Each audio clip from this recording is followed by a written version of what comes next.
Ну, еще одна тема нашего выпуска. В составе, всем известно это, что в составе иностранного легиона на стороне Украины воюют несколько подразделений чеченских добровольцев. Они выступают за создание независимой от России Чеченской Республики Ичкерии.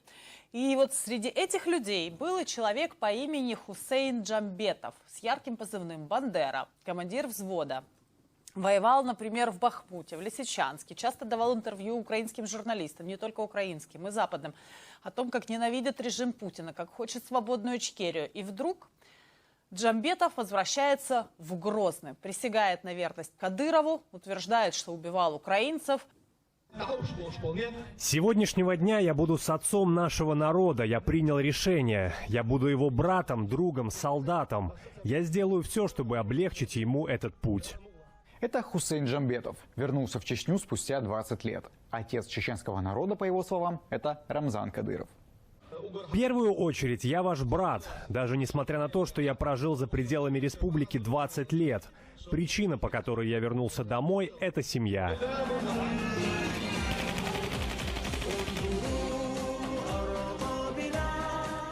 А вот что Джамбетов говорил всего лишь год назад. О Всевышний, просим тебя, дай нам силы противостоять мировому злу русизма во главе с Путиным. От этого зла, который несет в себе Путин и его приспешники. Довольно резкое преображение, правда? Хусейн Джамбетов прошлый год провел на войне в Украине. И воевал он на стороне украинцев. Мы победим. Русня подохнет. Иншаллах. Подохнет. Путана, иншаллах. Скоро тебе хана. Иншаллах. Тут тебе не солдафоны. Понимаешь? Тут нету 18-летних парней. Тут уже зрелые пацаны, которые понимают суть дела, иншаллах. Иншаллах. Аллаху Акбар. Слава Украине!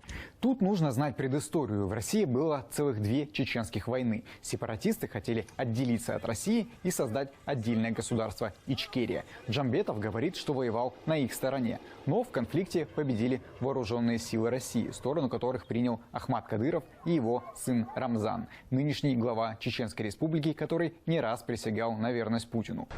Сейчас вот максимально отправим им подарков этим расистам. Это снова Джамбетов. Кстати, позывной у него «Бандера». Он был в Бахмуте и Лисичанске. Выступал на украинском ТВ, давал интервью западным СМИ. Вот цитата из его интервью для Washington Post. У меня было намерение убить 50 орков, а затем уйти. Но потом, когда я пришел сюда, я понял, что не могу уйти. Мы приехали сюда с надеждой, что международное сообщество не будет играть по двойным стандартам и сидеть сложа руки, как это было раньше с Чечней. В России Джамбетов объявлен в розыск как подозреваемый в терроризме. Тем удивительнее было увидеть его на кадрах из Грозного. Теперь он рассказывает, что он убивал украинских солдат из мести. В тот день я открыл огонь и убил нескольких украинцев. Я убил их за то, что услышал, что они посягнули на чеченскую честь и чеченскую кровь. Видите, я не скрываю от вас ничего. Мне кричали: «Бандера, не стреляй, наши!» Может, ваши, но не наши. Алло?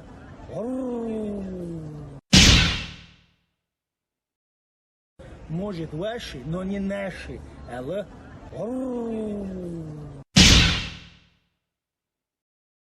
Может, ваши, но не наши. Алло?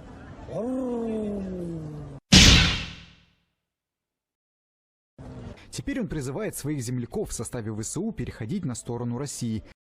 Говорит о прогрессе.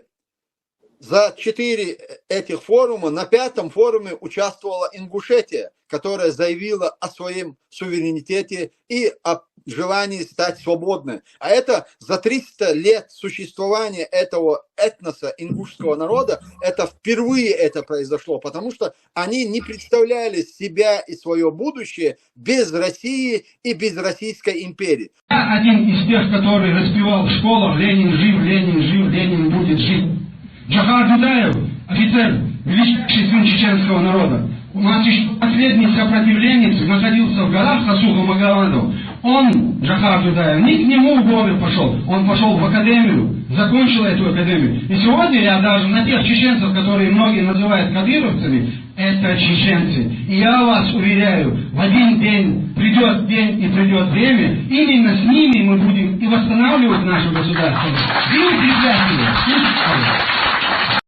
И тем более с нашей стороны тогда был подход. Аслан Масхадов в принципе не возражал, чтобы чеченские сопротивления перешло на сторону под российские флаги.